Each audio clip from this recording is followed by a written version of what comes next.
E para continuar falando sobre os efeitos negativos que as fake news causam, é que converso com o pesquisador e coordenador do Programa de Pós-Graduação em Comunicação da Universidade Federal de Mato Grosso, Bruno Araújo.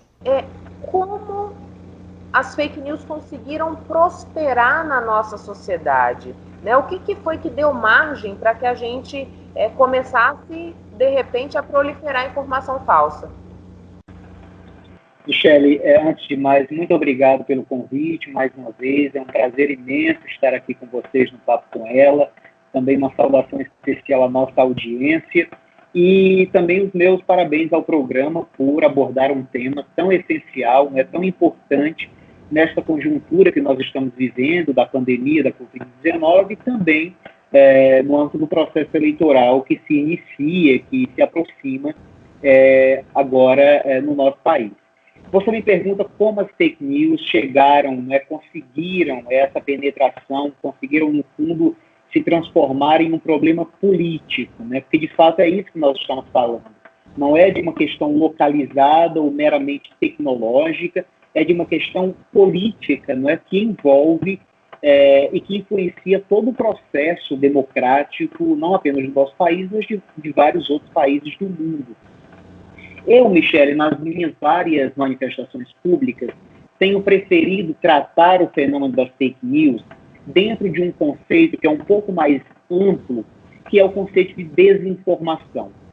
E eu faço isso por uma questão de esclarecimento até das pessoas. Porque quando a gente fala de fake news, a expressão notícias falsas, pode haver aí uma tendência equivocada de se associar esses conteúdos falsos a notícias. Como a notícia é alguma coisa que está muito relacionada ao universo jornalístico, eu gosto sempre de fazer essa diferenciação. Até porque não são apenas as notícias que geram desinformação ou aqueles conteúdos disfarçados de notícias. Você tem hoje imagens, você tem hoje vídeos, você tem hoje uma série de outros conteúdos que também levam a uma desinformação. Então, por que eu trato as fake news como desinformação? Em primeiro lugar, para chamar a atenção das pessoas para o fato de esse fenômeno não ser de agora. Nós tivemos, ao longo da história, diversas ocorrências que tiveram como o objetivo de interferir nos processos sociais os mais diversos. O que é que muda agora, nesse momento que nós estamos vivendo? É justamente a força com que esses conteúdos interferem na nossa vida em sociedade.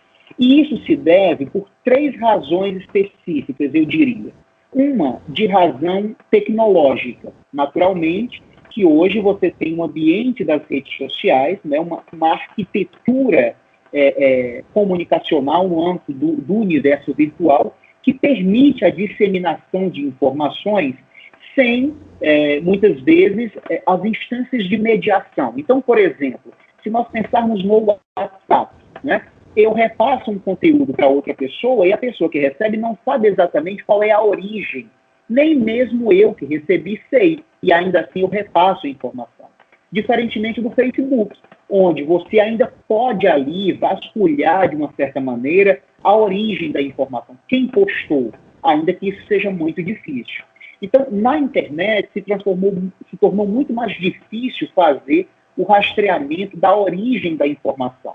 E por isso é que nós apontamos aí uma causa tecnológica, que tem a ver com o universo virtual. A segunda causa, Michele, eu diria que tem a ver com uma questão política e, ao mesmo tempo, sociocultural, que atinge tanto o jornalismo, então nós temos uma crise de credibilidade do próprio jornalismo tradicional, que passa a ser muito contestado, inclusive pelos líderes políticos. Não nos esqueçamos que a palavra fake news ela entra no imaginário popular, sobretudo a partir de 2016, quando o presidente Donald Trump, então candidato, acusava a imprensa americana de praticar fake news. Então, a partir daí, começa a haver um estímulo do campo político para um descrédito da imprensa tradicional. Não começa aí, mas se acelera a partir desse momento. O outro elemento é o próprio descrédito das instituições políticas. Quer dizer, você tem um aumento nos últimos anos de uma descrença generalizada nas instituições da democracia, e isso faz com que as pessoas estejam muito mais predispostas a absorverem conteúdos que fazem críticas ou que tentam desconstruir essas instituições da democracia. E ainda um terceiro elemento, dentro desses dois primeiros, um de ordem tecnológica, outro de ordem política, e um terceiro elemento de ordem cultural, Michele. Nós estamos vivendo um momento que alguns autores chamam de pós-verdade. Ou seja, é um momento cultural em que nós, pessoas, a sociedade, tem se gerido muito mais por uma lógica dos afetos, ou seja, por aquilo que me faz sentido, que tem relação com as minhas crenças, com as minhas ideologias, e menos por uma busca da verdade, ou seja, como alguma coisa que eu posso buscar para me orientar no debate público.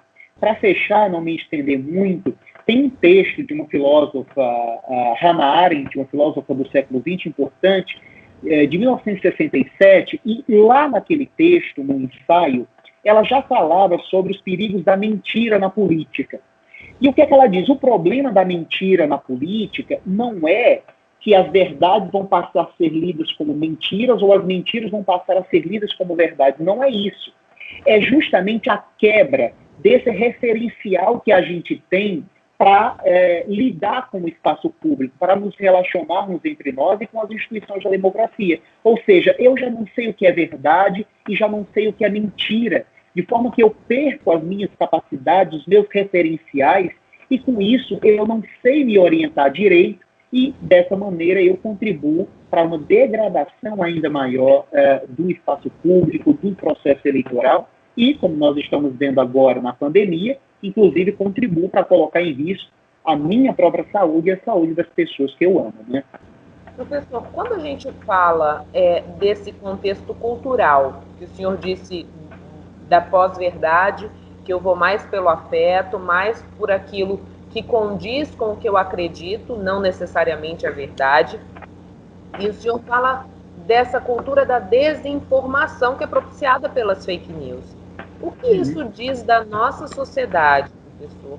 Diz que a gente está muito passivo e que a gente aceita qualquer coisa, ou que a gente está menos crítico e que só interessa aquilo que é o que eu acredito, independente do que seja verdade, né? Qual é a análise social que a gente faz diante desse contexto?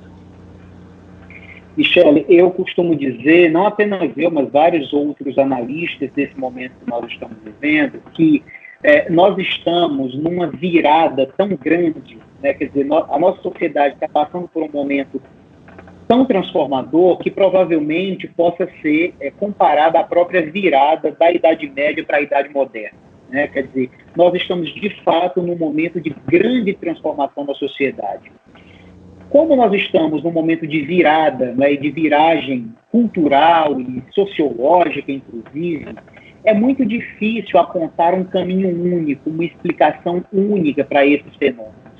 Mas eu diria que, sem dúvidas, uma das questões mais importantes, né, e que contribuem para esse momento que nós estamos vivendo é um certo esgarçamento, eu diria, uma certa descrença generalizada com a própria democracia liberal, né? Ou com aquilo que a democracia liberal prometeu às pessoas e, de alguma maneira, não conseguiu cumprir.